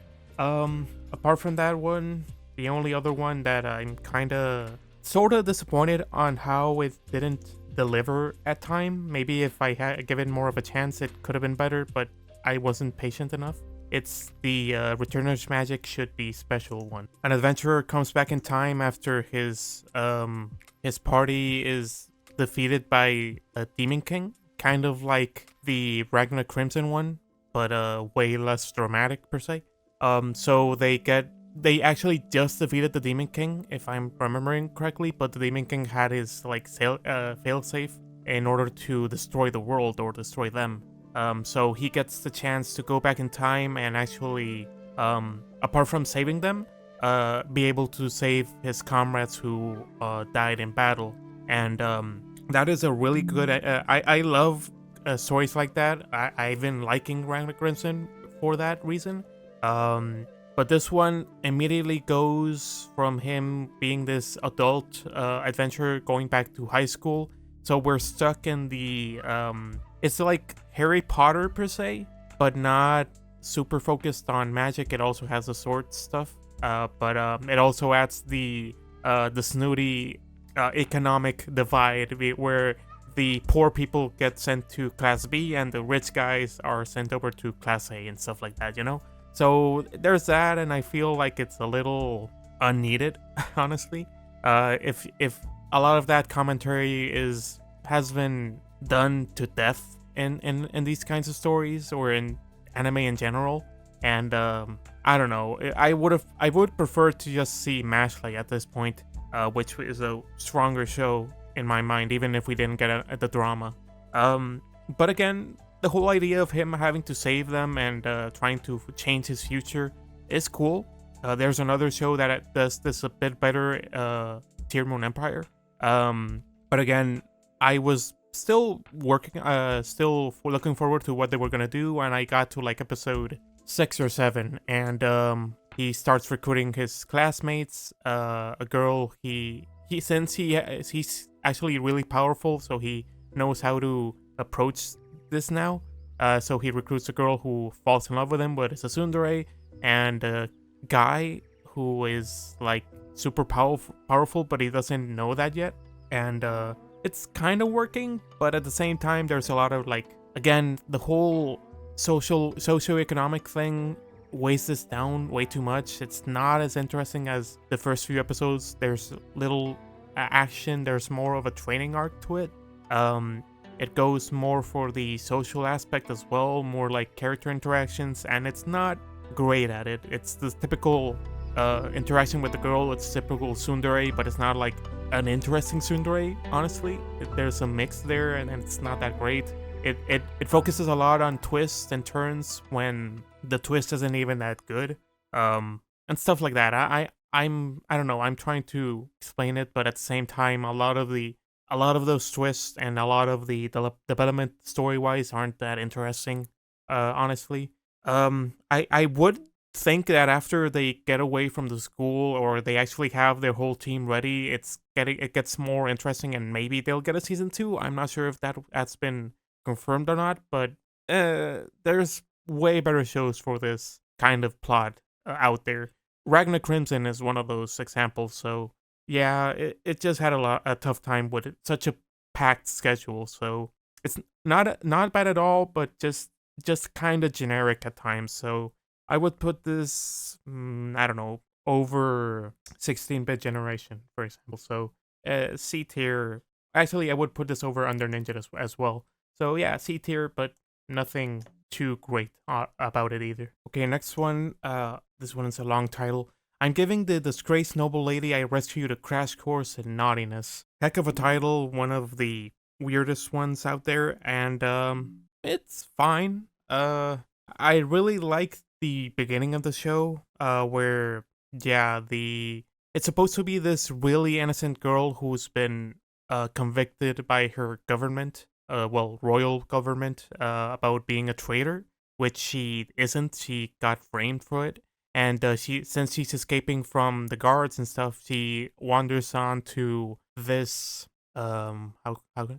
this cabin in the middle of the woods, or a forest, that's owned by a evil man per se, or famously evil man. But actually, he's just a really goofy guy who is proficient at magic, and instead of being evil, he's just trying to live his own life and being sort of naughty.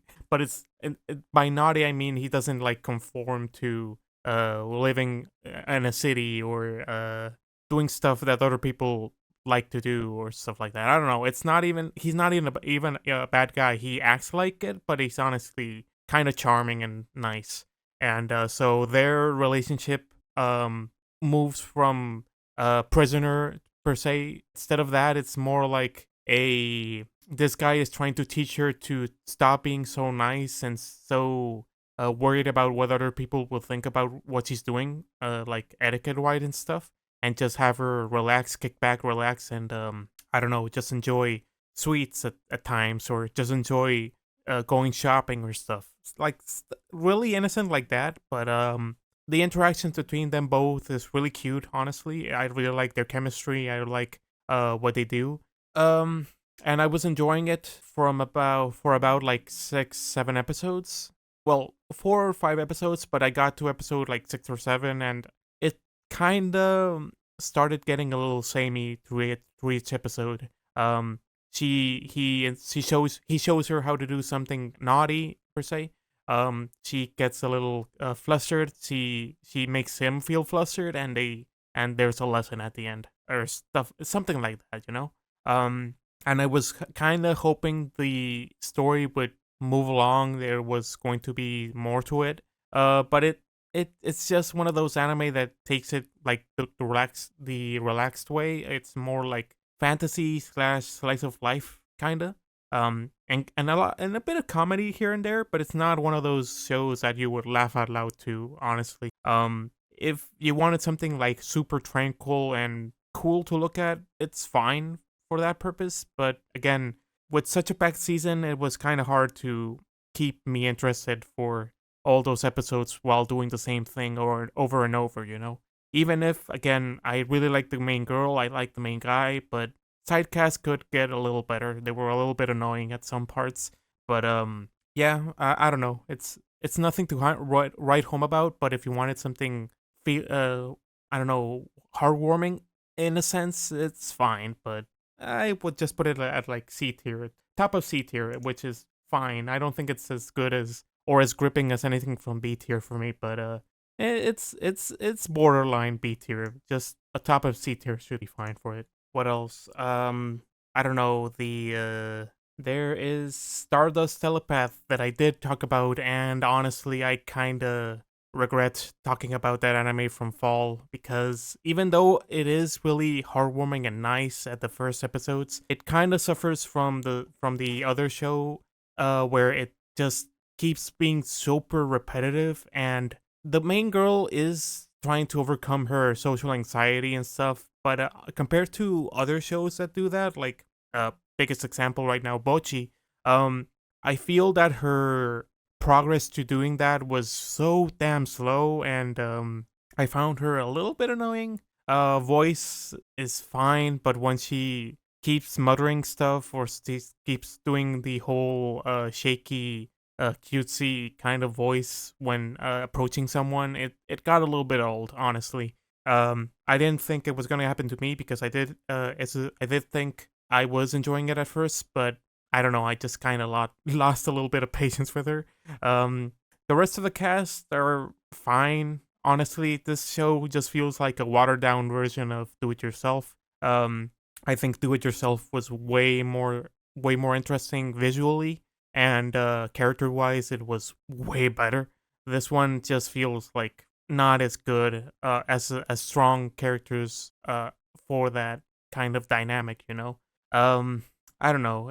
I kind of feel bad being like that harsh with it, but I just really lost interest at what point, and I kind of regret not giving another one of these shows the spotlight from that video. So it is what it is. You can't really change it, but yeah. So yeah, if you want this kind of social anxiety like show where the main protagonist is trying to overcome it, it's fine, but don't really expect much. I would really suggest other shows for this kind of premise. So yeah, it's C tier. It's not terrible. It's not that good either. So I would just put it over 16-bit generation at this. Okay, so I have to rip this band-aid off, and it should be now. I'm in love with the Villainess. I did not get the hype. Honestly, I've seen a lot of people like outside anime spectrum talk about it and say it was one of their favorite shows from last year, and I don't see it. I don't know if it's recency bias or if they were thirsting for like a Yuri kind of show, which yeah we don't get enough of. But comparing this one with the other show we got from the beginning of the year, the girl, the isekai where the girl comes from the real world and she works with witches. That one was way more interesting than this one. um I feel a lot of people were like praising the relationship they were kind of forcing on here with the main girl and the snooty princess just being this tsundere, like super tsundere-ish towards her. Which I will say, the princess or the snooty girl being the tsundere was really good. Honestly, I really like that kind of character, and they portrayed really well. Um, but the protag herself, I didn't really like her, honestly. The whole simping towards her and being super stalker about it, it made me kind of uncomfortable, to be honest. A lot of people rag on Seven Deadly Sins. What was the name? Meliodas, being super like this, like super. Well, not Meliodas is way too grabby and stuff. But he's also like really forceful towards things. She isn't grabby. I If I remember correctly, no, she isn't grabby, but she's super like forceful towards her feelings, and she makes it well known that she likes this girl, even though she is visibly uncomfortable with it. And I know the game, it's supposed to be like a game, right? She's supposed to just be simping for a video game character, but this character is like actually real now. And it just, I don't know, if somebody says no, you take that as a no, dude. Honestly, it just made me feel uncomfortable because the princess wasn't like, maybe at the beginning she wasn't feeling her, and maybe she starts feeling something towards her because I guess Stockholm syndrome. I guess. But yeah, I wasn't like vibing with their relationship. The rest of the characters and cast is actually really nice. I think the whole cast itself is interesting.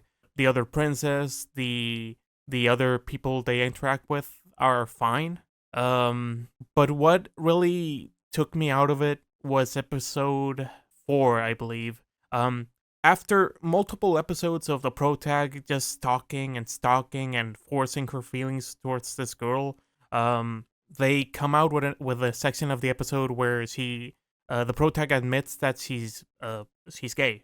So that's like, okay, that's fine, no worries. But it feels so out of nowhere towards like a Yuri show. I understand a lot of people don't like that Yuri shows don't admit when the characters are that way or have these feelings, which I think is pretty cool of them when they do. But this whole scene just feels so forced and out of nowhere because she admits to it, and then the princess says, "Oh, I hope you don't do something to me because of being this, you know." And one of the friends says, "You shouldn't say that because she has feelings and whatever. She's sharing her secret." And like, why wouldn't this princess, even if jokingly, feel threatened after again 3-4 episodes of this girl like stalking her, going to where she is, and like almost, well, she does like so sort of like mend these conversations to her favor because she knows the game, and she knows what she's going to say, and she plays with her responses, you know.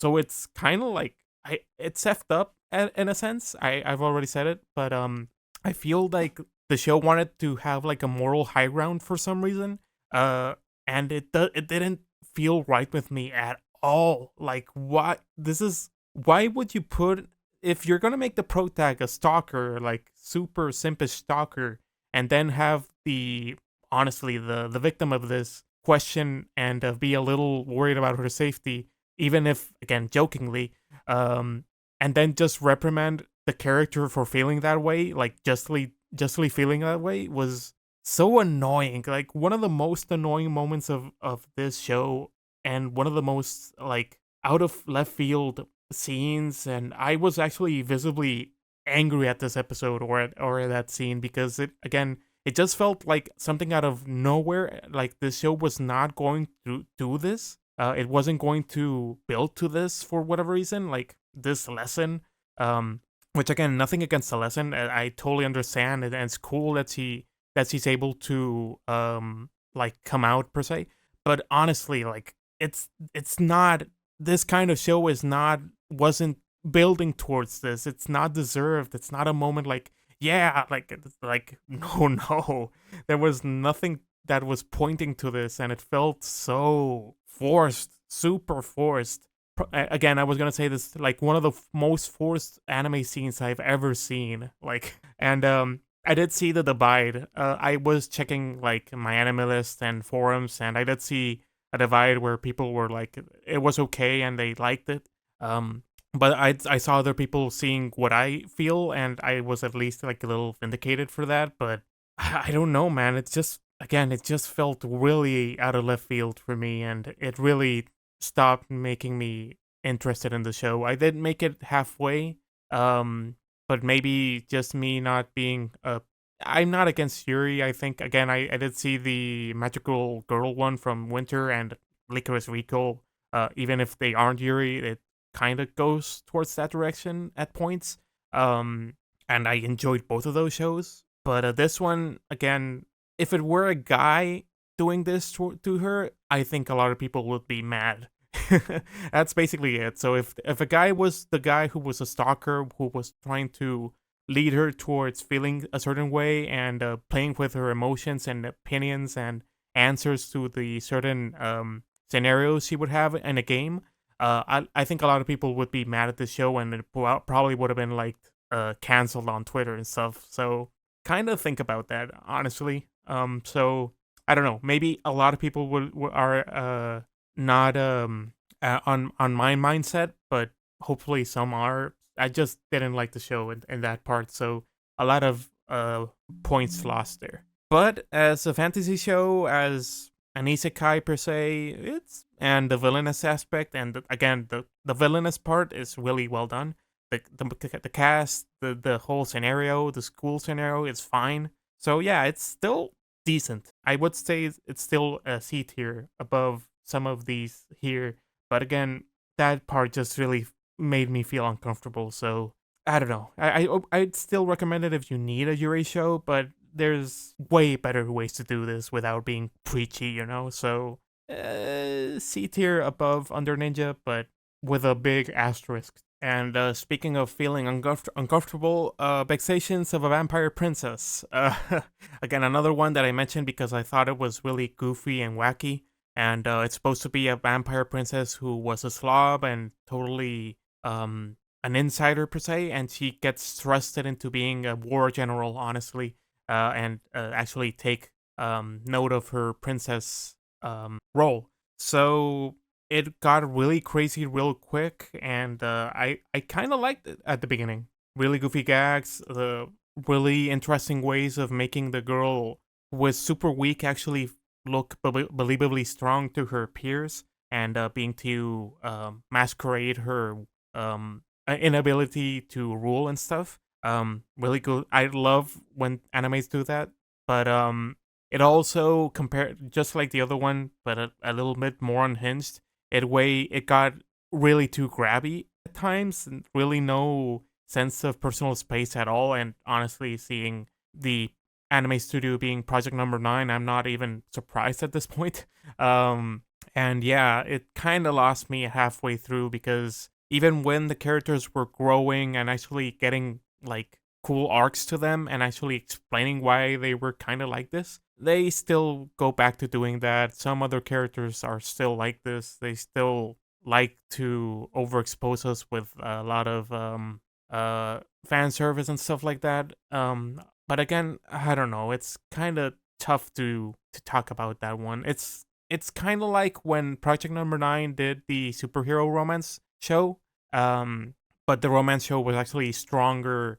Towards the protagonists were stronger, the whole world was more interesting, the characters had a better arcs per se, and it was more fun to watch. This one feels like it has like a little bit of plot in there, but it gets hit and hidden by the whole, again, the the perviness and and the crazy comedy and stuff like that. And the comedy is funny, but it's not the funniest show from this season. It's not even close to that. So I honestly, compared to like 100 Girlfriends, I thought the comedic timing of everything was way better. So it's a tough one. I would honestly put this like at C tier 2, maybe at the top of C tier, because I did enjoy it for the most part more than the other ones, but it probably could have been a B or even an A, but it just lost me with the repetitive scenarios just coming back and back. So I wish it could have been a little stronger there. The other one that I also mentioned being super goofy was Migi to Dali, and I think I was a little harsh on it at the beginning. I did want to mention it on the video, but I was kind of not sure if the show was even that good to be mentioned, you know? The whole scenario of the twins being super crazy looking and being able to do these wacky things just to fool the adoptive parents and actually find a way to discover what happened to their dead real mom. Like, again, the balance of something so serious and the way they portrayed it was super goofy and had a lot of elements to it that were just jaw-dropping. Like, not in the best way possible. It's kind of like the other show this creator had, Nami Sano, who also did Sakamoto Tezuka. You feel a lot of that kind of comedy there, like wacky out of nowhere, the character being super perfect, but being able to do the weirdest things with their bodies and just fool everybody. And it's not a kind of comedy for everybody, honestly. I found it funny in Sakamoto Tezuka, but I also found it a little bit too overused throughout that show. So the characters are kind of like that as well. The maid, for example, is really is someone I would normally see from Sakamoto Tezuka. But after more and more episodes came out and we kind of stopped doing like I don't want to say like character build up per se, because there was a little bit of fat to the show. But after we get the wheels going with the mystery, yeah, it was really dang good. Since the whole show itself has some really weird characters on there and really weird situations, whenever they threw a twist on us, or whenever they added something more to the mystery, it honestly got like me more and more intrigued. And after like episode 4 or 5, I wasn't able to drop the show, and I was now following weekly to see what the heck was going to happen next and how it was going to how they were going to explain what happened to the twins' mom and who are these people actually and stuff like that. But it still threw a lot of comedy and really wacky stuff, and it's just stuff that makes me wanna like visibly say like what the hell, like what the f and stuff like that. And I really enjoyed it. Honestly, they were able to really flesh out these characters that felt like were one-trick ponies, and just make me so engaged with these characters, this cast, this really weird world. And yeah, I'm really shocked that I really enjoyed it so much, but it was really well done. So I would put it at 8 here, honestly. I would recommend you watch it, because I don't think there's any way I can properly explain it without giving away a lot of the gags and stuff that really just shocked me. Maybe from my video when there's super big reactions that don't really fit with the vibe but still made me laugh. So yeah, Migi and Dali was really good. I would put it at 8 here, just not as great as 100 Girlfriends, but just over Ragna Crimson at least for now. So yeah, the other one that kind of takes that vibe with something kind of serious is Tearmoon Empire. Tearmoon Empire is the one where sort of like the French Revolution, where a girl or a princess is super snooty, but there's a revolution going on and she is made to be axed off so they can like finish the revolution per se. And she, instead of being this, she gets all this jail time, and she recollects and actually feels bad for all her snootiness and stuff, and well, yeah, she gets the guillotine. And that guillotine is such a great like character. You need to see it, but it's like they put a goofy version of this guillotine throughout the show, and it's hilarious every time they put it up again. I think it's every episode, and it's really well done. So basically, it's a reincarnation anime where she goes back in time to her middle school, high school years, and she gets a chance to. Well, she actually has like a diary tell her from her past life where she narrates what happened or why she or her journey to the guillotine, and she gets a chance to redo her life from high school years, actually make new friends, make friends from enemies, try to just look out for her government and for her people so that they don't actually rebel against her. And it's super comedic, but it also goes for the storytelling part, and it's really well done. I really like how her motives are super self-centered, but the people just feel that like that she's this almost like god to them, when in reality she's just doing it so she doesn't get killed off. And I love that the narrator also like specifies like, no, she's not that smart, she's just trying to she just got lucky, man, or stuff like that. So it's really funny at that part. She's a great character. I really like her snootiness, but also her over the top reactions also really give off more to her personality, and just really want to see her actually not get baxed off and stuff.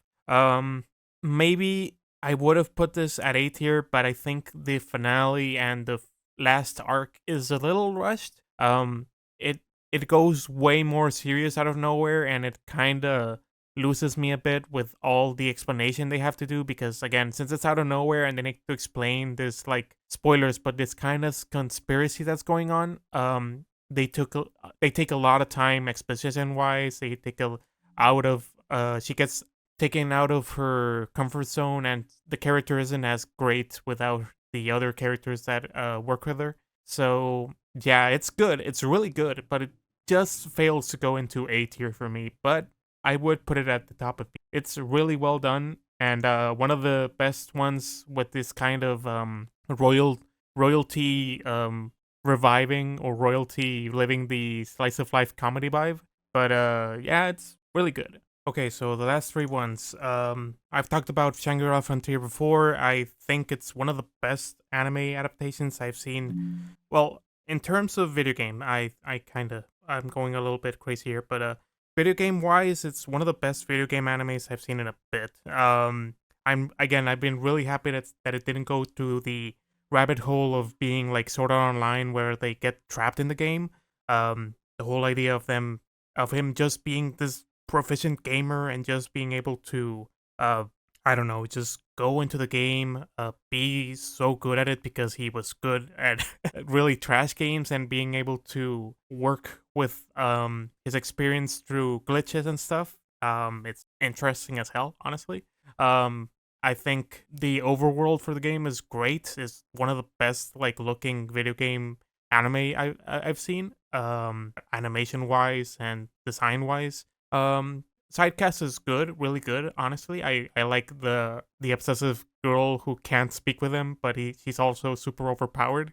And his mates who are also like into really bad trash games. Well, not some of them are, not all of them, but the AI or the NPCs are also superb. The bunny, I love the bunny society on this one, or the Borpal pride they have, or whatever they call it. It's really well done. I really love the little companion he has and stuff. The fights are phenomenal. I really like the ideas they throw out. The whole using skills, using revive items, stuff like that. It's really well creative, well paced, well done. The arc we're getting right now is cool as well. Yeah, I've talked about it to death, but it's like a simple video game anime that actually is good, you know? So we got a bunch of them that weren't great. It's except for Scott Pilgrim, but this one delivers where it had to, you know? So really well done job for them. So it's A tier, just below Dr. Stone. The other one is Run Kamonohashi, which I did speak of on the fall video, and just barely missed my list for the 2023 anime, just like the the Yuzuki family's four sons. Run Kamonohashi is another one of those mystery shows that just works with the protax being the goofy super sleuth and the also kind of goofy guy who is a little shy but is also very like constant and really good at wanting to do his job and stuff like that. I don't know how to explain this. Like the duo is really great. It's like one of the best pairings for like this kind of genre. And every arc we got, every like little mystery we also had was really interesting and really made me think about how they would explain the solution and how they what would the twists be or stuff like that. And some of them were a little more predictable than others. But most of them are actually like really well thought out and stuff. I think Ron Kamonohashi just barely was a little less interesting than Undead Murder Farce, but maybe because of the fantasy setting. But as a mystery genre on normal Japan per se, it's really well done. I really like all the cast. I really like where the whole bigger story is going to. I think that we are getting season 2, so I'm happy for that. So I'm really interested to see where this is all going, what's going to happen to Ron's whole arc and his powers and all that. And again, I just want to see more of them sleuthing through these mysteries and crimes and stuff. So really well done with them. So I would put this at A tier, and actually a little bit over 100 Girlfriends at this point. I really liked it. And last one is Yuzuki Family's Four Sons, which again I did mention on my fall video, and I still think it's one of the most underappreciated shows from last year. I was fooled into thinking that it was going to be something like for kindergartners or something like one of those super slice of life baby down versions of those kinds of shows. And no, it's honestly just following these four brothers through after they lost both their parents and trying to live like a normal family, even though each of them have their own like problems and stuff they have to focus on while still being very caring for their brothers and stuff, is really heartwarming, wholesome, nice, and actually kind of sad at some parts. And I think they did a phenomenal job in that point. The big brother being this teacher who has to juggle through his work, his social life, and still having to serve as the little like dad per se, is really well explored, really well executed. The brothers who are in high school, the bond they have is really wholesome, and the little kid being this super smart little kid who almost seems like an old man at some points, but still being this emotionally like middle, like I don't know, like little kid. I don't know. It works so well. The characters are just so fun to watch, and I really like seeing them bond and actually being able to overcome the struggles and all they're going through. The animation goes hard for a lot of the scenes, which I was surprised at, because the animation like normally is fine. I think it's visually really cute and works for the feel and not going super fantasy and stuff because it is real life per se.